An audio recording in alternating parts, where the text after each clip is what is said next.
तर या होत्या आतापर्यंतच्या महत्त्वाच्या हेडलाईन्स आणि बुलेटिनची सुरुवात करूयात आपल्या सगळ्यांच्या जिव्हाळ्याच्या बातमीनं। बातमी आहे कोरोनाच्या या संपूर्ण संकट काळामध्ये आपल्या सगळ्यांची नाकाबंदी करणाऱ्या मास्कच्या संदर्भातली। मास्क पासून आपल्या सगळ्यांना मुक्ती मिळणार आहे का हा सवाल विचारण्याचं कारण आज झालेल्या राज्य मंत्रिमंडळाच्या बैठकीमध्ये मास्क मुक्तीच्या संदर्भात चर्चा झाल्याचं कळतंय। महाराष्ट्र त्यामुळे मास्क मुक्त होणार का याची शक्यता सुद्धा निर्माण झाली आहे, त्याची चर्चा सुरू झाली आहे। टास्क फोर्सच्या सोबत याच्या संदर्भातली चर्चा करून निर्णय घेणार असल्याचं आता स्पष्ट करण्यात आलेलं आहे। टास्क फोर्सच्या निर्णयाच्या नंतर याबद्दलचं धोरण जाहीर केलं जाईल असंही सांगण्यात आलंय। कोरोनाची एंट्री देशात झाली तेव्हापासून मास्क सगळ्यांना बंधनकारक करण्यात आला आणि आता मात्र या मास्कच्या संदर्भात वेगळा विचार किंवा मास्क मुक्तीच्या संदर्भातला विचार केला जातोय अशी माहिती समोर येते। या सगळ्याबद्दल अधिक तपशीलवार बोलण्यासाठी आपले प्रतिनिधी उदय जाधव आता आपल्या सोबत आहेत। उदय, असं नेमकं काय झालं? तुमच्या माझ्या आपल्या सगळ्यांच्या नाकावर असलेला मास्क अचानकपणे नको असं म्हणण्यापर्यंत वेळ का आली? याच्या मागचं शास्त्रीय कारण काय? ही म्हणण्याची किंवा या संदर्भात विचार करण्याची किंवा चर्चा करण्याची वेळ यासाठी आलेली आहे कारण युरोपमध्ये कोविड-19 संसर्गाची सर्वाधिक प्रादुर्भाव जो आहे तो दिसून आलेला आहे। तिथेच इंग्लंड असेल किंवा फ्रान्स असेल तिथल्या राष्ट्रांच्या प्रमुखांनी, पंतप्रधानांनी किंवा राष्ट्रप्रमुखांनी आता मास्क जो आहे तो हटवण्याचा निर्णय घेतलेला आहे कारण तिथल्या लोकांमध्ये इम्युनिटी पॉवर जी आहे ती आता चांगल्या प्रकारे निर्माण झालेली आहे। जे डोस आहेत ते पूर्ण झालेले आहेत, दोन्ही डोस। त्यामुळे सर्वसामान्य नागरिकांमध्ये कोविड-19 संसर्ग आणि त्याचे जे वेगवेगळे व्हेरियंट येत आहेत किंवा अनेक लाटा येत आहेत ते सामना करण्यासाठी एक आरोग्याची सक्षम तयारी जी आहे ती झालेली आहे। त्यानुसार तिथल्या इंग्लंड किंवा फ्रान्स या देशांनी घेतले, त्याबरोबर इतर काही देश आहेत त्यांनी देखील या संदर्भात मास्क नको म्हणून पुढाकार घेतलेला आहे। आज राज्य मंत्रिमंडळामध्ये बैठक झाली। या बैठकीमध्ये एक चर्चा झालेली आहे। आरोग्यमंत्री राजेश टोपे यांनी फक्त सूचना केलेली आहे, तसा कुठलाही निर्णय झालेला नाही। मात्र ही सूचना करत असताना या संदर्भातला निर्णय जो आहे केंद्र सरकार, ICMR तसंच राज्य सरकारचे टास्क फोर्स, आरोग्य विभाग या सगळ्यांनी मिळून घ्यायला हवा की मास्क खरोखर आपण हटवला तर त्या संदर्भात आपल्याकडे काय प्रसंग किंवा काही धोका उद्भवू शकतो का।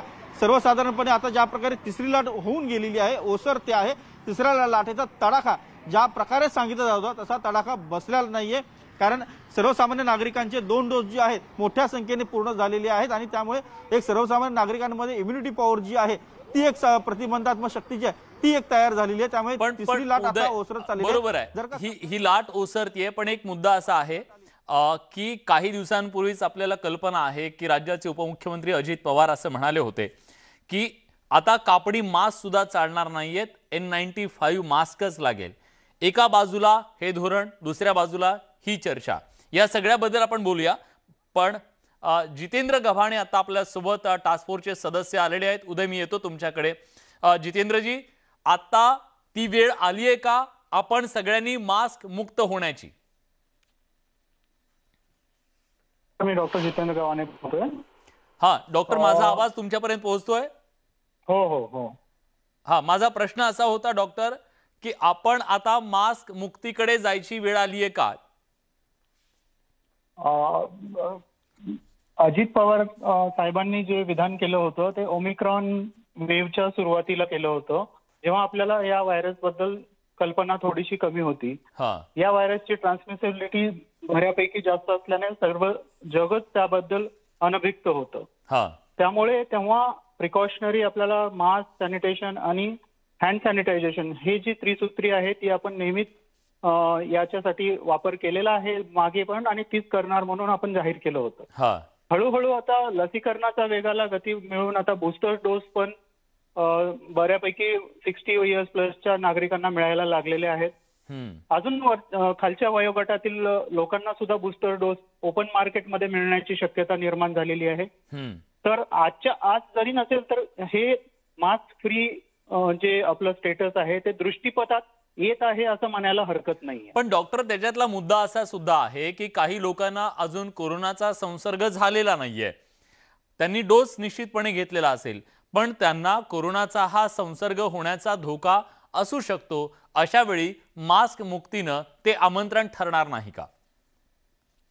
अगदी बरोबर आहे। त्यांनी जर 2 डोस घेतले असतील आणि बूस्टर घेतला असेल प्लस त्यांना काही कोमॉर्बिडिटी नसेल तर डेफिनेटली आपण हळूहळू मास्क मुक्तीकडे निश्चितपणे त्या गटाला सुद्धा आव्हान देऊ शकतो. पण अजून अद्याप इमिजिएटली करण्यासारखी परिस्थिती नाही. अजून देशात केसेस वाढता आलेख आहे. अजून 3 लाखाच्या प्लस केसेस इंडियामध्ये आहेत. तर सरसकटपणे हे धोरण राबवता येणार नाही, पण पॉकेट्समध्ये आपण हळूहळू याचा विचार करायला हरकत नाही. या दृष्टीपथात तर नक्कीच आहे. धन्यवाद डॉक्टर, तुम्ही न्यूज 18 लोकमतशी बोललात त्याबद्दल.